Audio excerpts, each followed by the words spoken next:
La palabra del Señor. La meditación del Evangelio del día. A la escucha de Jesús, nuestro Maestro. Señor, tú tienes palabras de vida eterna. Sábado de la primera semana del tiempo ordinario. Del Evangelio según San Marcos en el capítulo 2, versículo del 13 al 17. En aquel tiempo Jesús salió de nuevo a caminar por la orilla del lago. Toda la muchedumbre lo seguía y él les hablaba. Al pasar vio a Leví, Mateo, el hijo de Alfeo, sentado en el despacho de los impuestos y le dijo, sígueme. Él se levantó y lo siguió. Mientras Jesús estaba a la mesa en casa de Leví, muchos publicanos y pecadores se sentaron a la mesa junto con Jesús y sus discípulos, porque eran muchos los que lo seguían. Entonces unos escribas de la secta de los fariseos, viéndolo comer con los pecadores y publicanos, preguntaron a sus discípulos, ¿por qué su maestro come y bebe en compañía de publicanos y pecadores?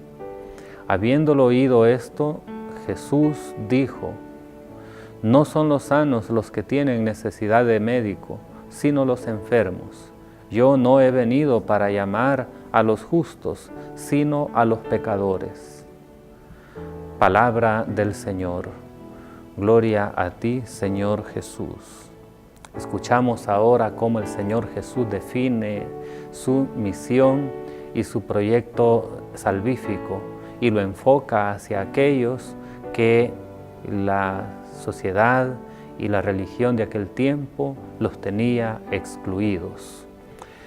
Leví era un hombre con posibilidades económicas, pero excluido religiosamente hablando, despreciado por ser colaborador del Imperio Romano, cobrando impuestos para mantener la ocupación romana en el pueblo de Israel. Esto le hacía también socialmente discriminado o rechazado, despreciado de alguna manera. Y Jesús viene a crear una nueva situación. En la iglesia no se puede, en la comunidad de los discípulos de Jesús no se puede vivir bajo la discriminación o el rechazo, sino bajo el llamado a una conversión sincera. Y es lo que Jesús hace de una manera muy positiva, acercándose, comiendo con ellos y ayudándoles a cambiar sus vidas. Jesús fue a la orilla, nos dice ahora el Evangelio. Jesús salió de nuevo a caminar por la orilla del lago. A la orilla del lago había llamado también a los primeros discípulos. Vengan, síganme, y los haré pescadores de hombres, les había dicho. A la orilla del lago también se encuentra con que le sigue la multitud, y Él les habla. Pero al pasar por ahí también es donde encuentra a Leví y a muchos pecadores, a los cuales también llama. A Leví le dijo, sígueme. Él estaba ocupado en el despacho de los impuestos, pero Jesús lo llama y éste le obedece. Se levantó y lo siguió. Y Jesús tiene la cortesía de dejarse invitar a comer en casa de Leví. Allí come con él y con otros amigos de publicanos y pecadores que se sientan a la mesa con el Señor.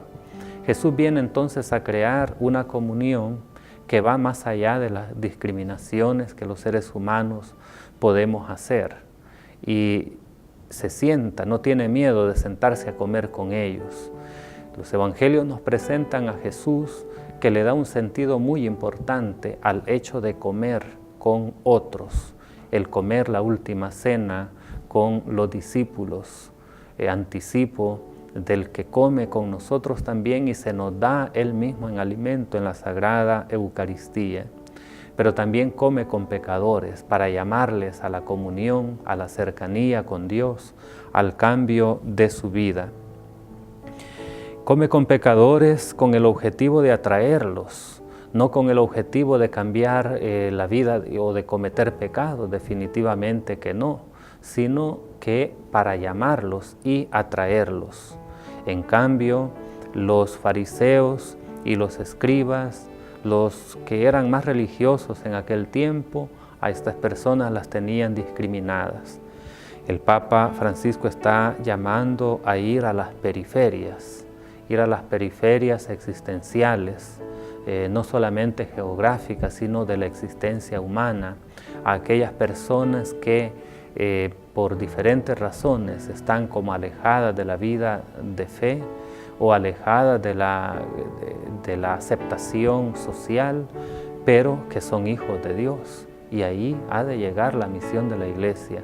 Nunca debemos abandonar este aspecto misionero con un sentido positivo, demostrar la bondad de Dios, el amor y la misericordia de Dios para todo aquel pecador que se arrepiente y que quiere cambiar su vida. Que nosotros también sepamos acercarnos al Señor, dejar a un lado nuestra mesa de cobrar impuestos, es decir, nuestros intereses económicos, nuestras búsquedas materiales, para acercarnos a Jesús, que tiene una riqueza mayor, el reino de Dios. La palabra del Señor. La meditación del Evangelio del día. A la escucha de Jesús, nuestro Maestro. Señor, tú tienes palabras de vida eterna.